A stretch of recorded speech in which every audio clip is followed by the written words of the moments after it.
Hey there, I'm Di, and today I'm going to be unboxing, reviewing and testing out the colour cube from RENAE Clark. And I'm just going to see if this can help improve my artwork. Artwork. Who was that? I'm a voice inside your head. Great, I'm hearing voices. I told my husband the kids were going to drive me crazy one day. No, I'm not your crazy voice, although I'm pretty sure you do hear those too. I'm the little voice inside you, always casting doubt on everything you do. You know, the one that criticises your artwork, makes you second guess yourself, finds all the things wrong that you do. You really don't sound very nice, do you? Oh, I'm nice to everyone else. I'm just super critical of you.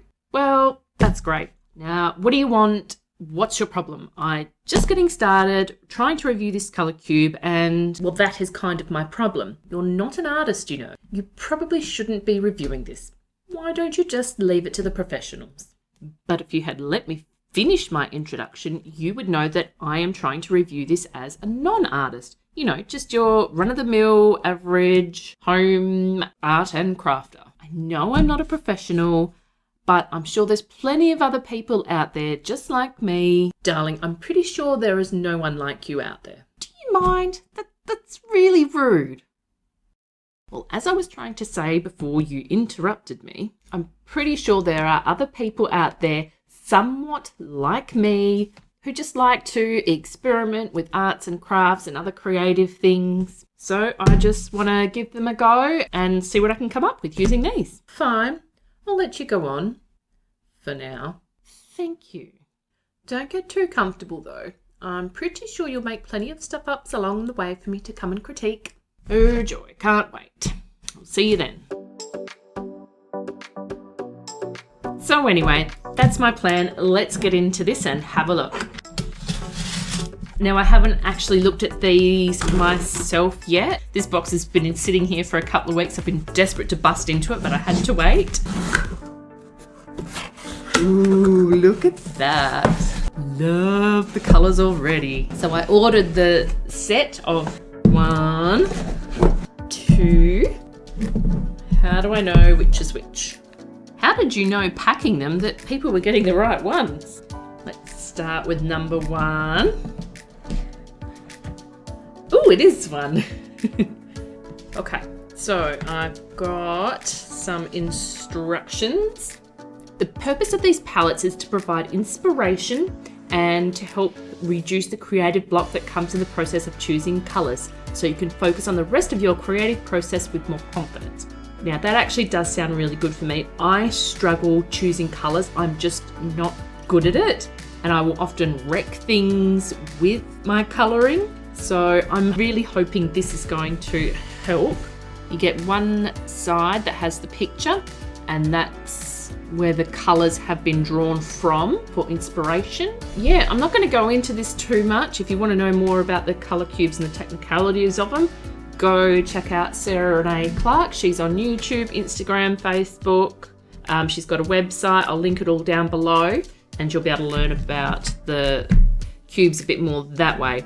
What I mainly want to do is try and use these in a variety of ways. Though first I do just want to have a little bit of a look. Harley's back. Ooh, I like that. I like ocean one. Let's open up the second one. Ooh, I like the blues. Ooh, I'm so glad I brought both now. Oh, I like that. That's fun. Ooh, ooh, ooh, I can see one, Yeah, that's nice too. Oh, there seems to be heaps of ocean stuff.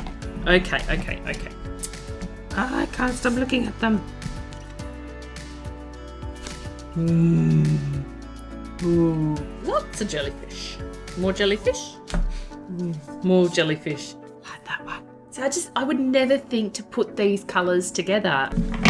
I could be here all day looking through this. So let's get started on this. I've actually been thinking of my background and some things I want to put there and just zhuzh it up and coordinate it a little bit.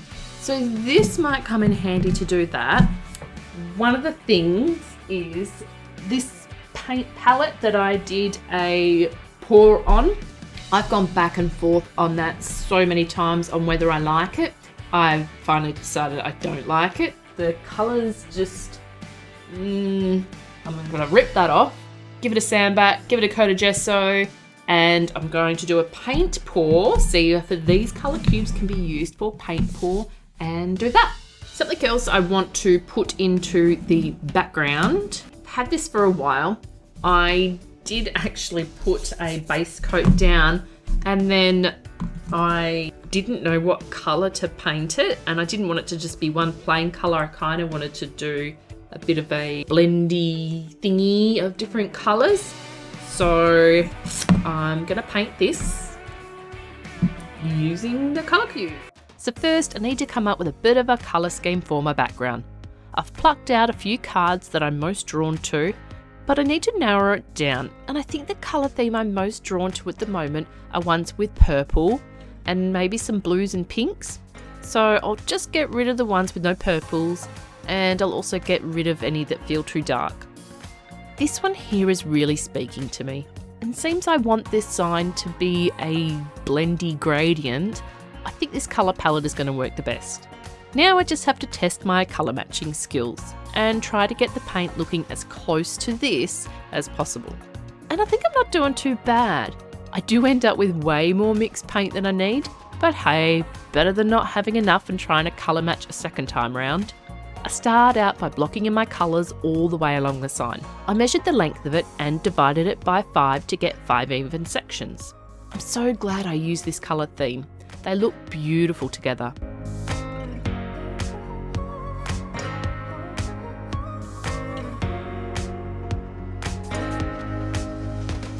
Then I go back to each crossover section, reapply some paint, and then work at blending them. I'm not sure if I'm doing it right, but just going back and forth seems to be doing the trick.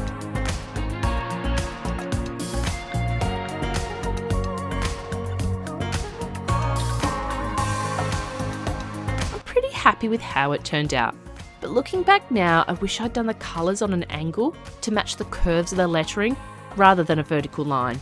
So I've given this a quick sand and a few coats of gesso. Then I've picked another card that complements the one I just used, going with a theme of purples, pinks and blues. Also, this paint is quite thick, so it's no good to use for paint pouring.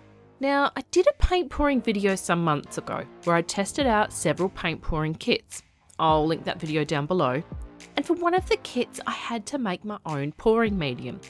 It's simply 1 part PVA glue to 3 parts water. Then I use a ratio of about 40% paint to 60% pouring medium. I've gotta say, as much as I love doing paint pours, mixing up the paint takes a long time. So I much prefer pre-prepared pouring paint. I also recommend using gloves for this, as the paint that has been mixed with glue is a bugger to get off your hands. I learnt that the hard way. The pour method I'm using is called the dirty pour technique, which you just layer the paint in the cup. Looks pretty cool. Flip it upside down onto the palette, give it a few swirls around, and hey presto. Oh, I love watching the paint flow. While I was filming this, I had a bit of an audience in the form of my husband, and he suggested a heat gun, which he then raced out to the shed to get for me. And I used that to pop some of the bubbles, burst open some cells, and move the paint around a bit to try and break up that big patch of pink. At this point in time, I was loving how the colours looked, but then it dried and got darker. I really need to mix lighter paint so when it dries, it won't look so dark. But this just might work in my favour, as I have a bit of an idea. My little YouTube icon is a paint palette with Aussie Crafter written on it, so I'll have a little logo in my background.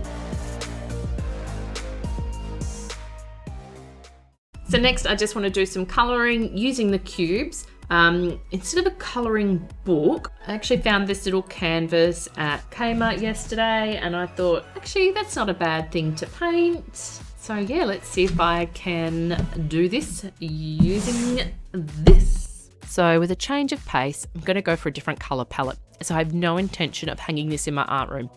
I may not hang it anywhere, depending on how it turns out. Anyway, I've gone for teals and salmony pinks. And instead of using paint, I'm going to use my paint markers. I have just a few, 500 of them, as I did a paint pen review a few weeks ago where I tested paint markers that are cheaper than Poscas. If you like using paint pens and want a cheaper alternative, I suggest watching that video, so I'll link it for you below. Anyway, I go through my messy looking swatch cards and find markers that are as close to the palette card as possible. I also add in a few others in different shades.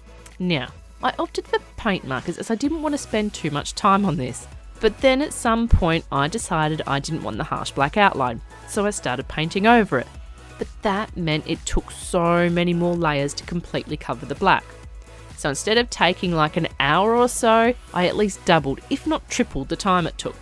However, I'm glad I did it as it was worth it for the end result. Plus, it was really relaxing to do.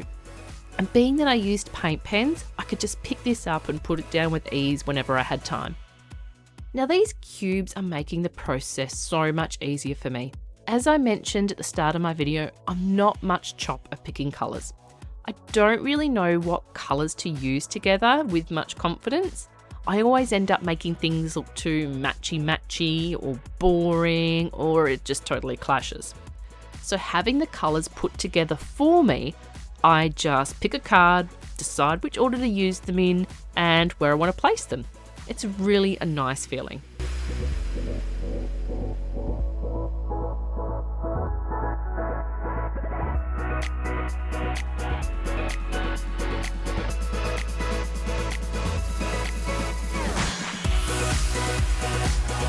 The final colour on this colour themed card is pewter. So for that, I opted for a metallic silver marker to add in a few extra details that weren't there before. I really am happy with how this turned out, and I truly believe I couldn't have made it look like this without the help of the colour cubes. I was going to stop here as this piece took quite a bit longer than I planned, but I've got some pen pots in my background that just no longer go with my new colour scheme. So I picked out another colour card that complements what I already have going on, drop the yellow out of it, and pick up a blue from the first card I used. Some of the pots have resin and clay on them, so I just reassign them to somewhere else in the house.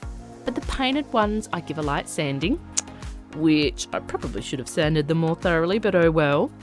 Then coat them in gesso. Here we go again, mixing and colour matching paint. Should be getting pretty good at this by now. Then each pot gets painted a different colour.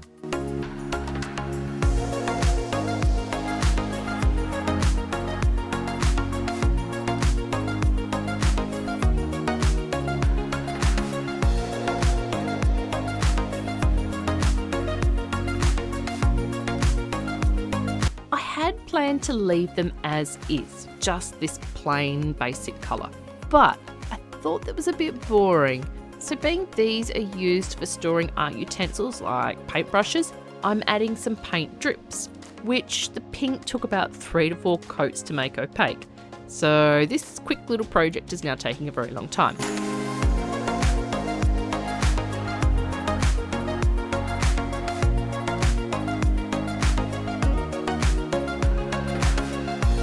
Then that was looking a little flat, so I decided to be brave and add in some highlights.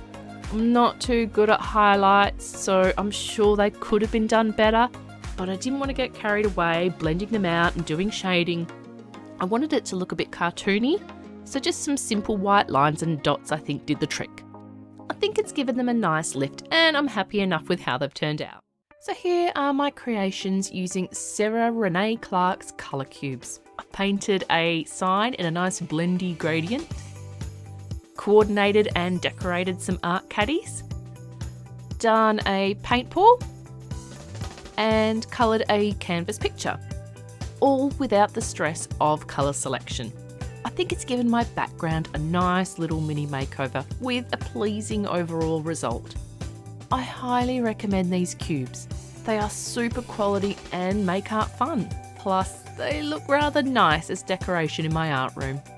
Well, that's all from me. I'll catch you next time.